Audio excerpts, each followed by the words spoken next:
everybody, welcome back to another Halo 5 video. Today we'll be talking about Halo 5 and what's the positive feedback that people ever see about this game and the negative impact. So if you're still deciding whether to buy this game or not, then hopefully this video can help you out. So I'm gonna do the worst things about this right now, and before I start, this is my top 10. Like, I know there's a lot more other people who have their top 10s out, so if you take, and I will be talking about the campaign a little bit, so spoiler if you don't want to watch this video. So let's get started, shall we? So coming in number 10, we have no Spartan Ops or Firefight. So if you don't know what Firefight is, it originally started in Halo Reach, and you're just being able to play with friends online and also split screen. So with split screen, Halo 5 does not have split screen, so it's just single player. So the reason why they decided to cut split screen from this game is to run, since this runs on 60 FPS 1080p, they had to cut it out so it can look really good. So I know people were really angry about when 343 decided to cut split screen, and I'm kind of disappointed too, because it doesn't make it fun for people to play on the same console, just taking turns watching a person play multiplayer or even campaign. So that's one big issue. At number 9, we need more map variety. So if you don't know what this means, when you play arena or multiplayer, of course, when you do free for all or Slayer, I feel like we keep getting the same maps over again, like 2 or 3 times in a row, and that's not really good, because since there's not that many maps in this game, and they do the same one over and over and over again for me, just mainly for me sometimes, and it gets really annoying sometimes, because mainly I played on that map like 5 times a day or something like that. So if we might get, even though we're getting more maps coming in the future, or technically this map's the new DLC for not like free content, and you don't have to pay for it either if you are kind of confused on that, but we don't have to pay for it. Coming in at number 8, there's no theater mode. So of course on the Xbox you're able to record your best gameplays or something, like the cool grenade throw or cool sniper shot, but in all the Halos, like Halo 4, Halo Reach, and all the Halos that came out recently a few years ago, they all had theater mode, and that was for people to look at their old game clips that they played like a week ago or a month ago, and just to show to people and stuff like that. But Halo 5 doesn't have that, and it really does stink for some people. And coming in at number 7, we have stupid AI in the campaign. So if you don't, so AI, when Halo 5 was in development, 343 thought it was a cool idea to put other Spartans with you, which is cool, and drop in, drop out co-op from online. And the problem with that is, of course, there's no split screen to play on the same console, but sometimes when you're playing all by yourself and you die, and sometimes if you haven't seen the campaign for those, when you go down, or like when you die, you won't die automatically. You have like a 10-second life for someone to pick you up. But sometimes the AI will get stuck on a wall or on a rock or something like that, and it gets really frustrating when you request assistance and they don't come and pick you up. And that's kind of what they need to do is to revive you. So that's the best thing.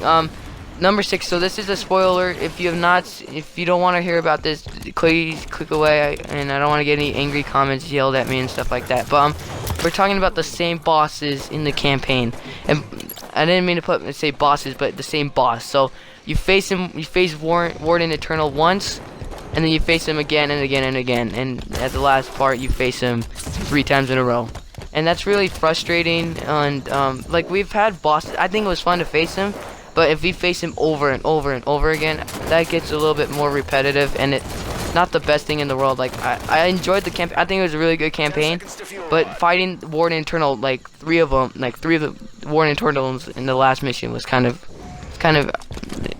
really angry and issues, and it's not the best thing in the world. Coming in on fight is the lack of vehicle combat. So if you don't, like, right now the game modes that have vehicles in it is Big Team Battle and Warzone, and we don't have that much vehicle combat in any other game modes like Arena or Slayer or anything like that. In all the past Halos, we've had a lot of vehicle combat. I think Halo 3 had a lot of good vehicle combat with the Banshee on Valhalla, and a lot of other maps being able to like take the Spartan lasers from Valhalla when you spawn in and blow up people. And I think that's really cool. Halo 3 had a great vehicle combat game, best multiplayer I've ever played. Same thing with Halo 2. But in this game, I don't feel like the vehicle combat is up there with the other Halos. But I think for gunfighting, I think it is up there. I think the gunfighting in this game is really good. It's really fun to play, and like I think they got the 4-shot done with the BR and stuff like that. I think it's a really good combat, but for vehicle combat, it's not up there. Coming in at number 4, non-combat missions. So in the campaign, some of the campaign missions in this game, it's just talking to 2 people, and then that's the end of the mission. You get an achievement, and that's not cool, and that's not fun at all. And having a mission take like almost an hour to 45 minutes, depending on if you just run through the enemies or just kill them all. But non-combat missions is just not the funnest thing in the world. And like, there's, for an example, when you're fire team Osiris and you land on San Helios, and you have to talk, and when you land, you have to talk to Palmer and to Halsey, and that will be the end of that mission. You hop in a Pelican, and that's it.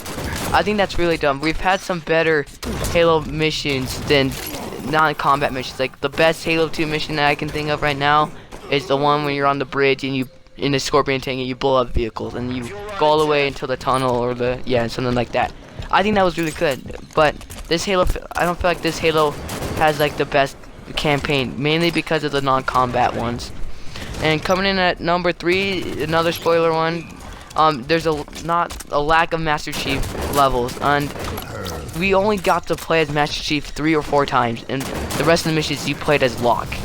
And that was really dumb of 343 to do that, mainly because everyone wants to know about Master Chief and why he went AWOL from like the trailers, or like why is he running away and stuff like that. And how did when I saw it from the trailers, I want to know how he met with Blue Team with his friends and stuff like that.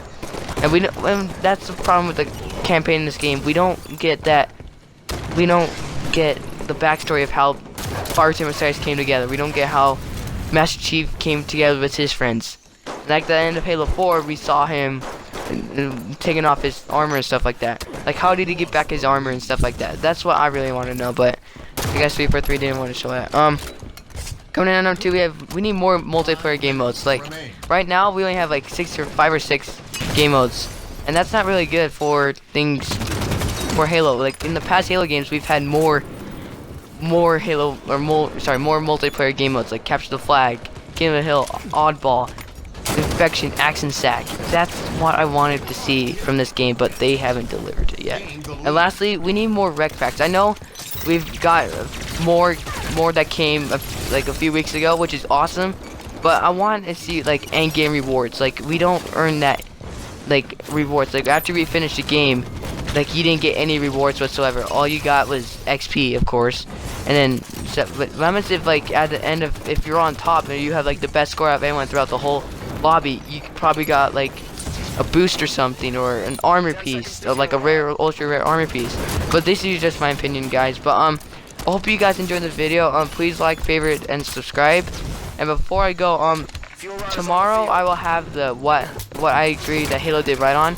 And if you guys want it, I will link that down in the description once it's up. So if you really want to see it, hit that thumbs up button, and I'll see you guys later.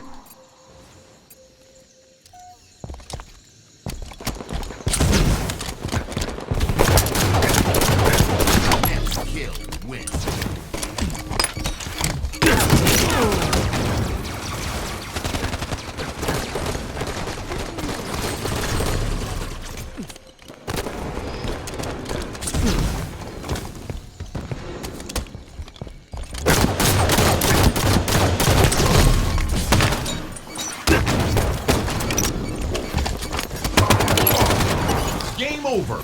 Victory.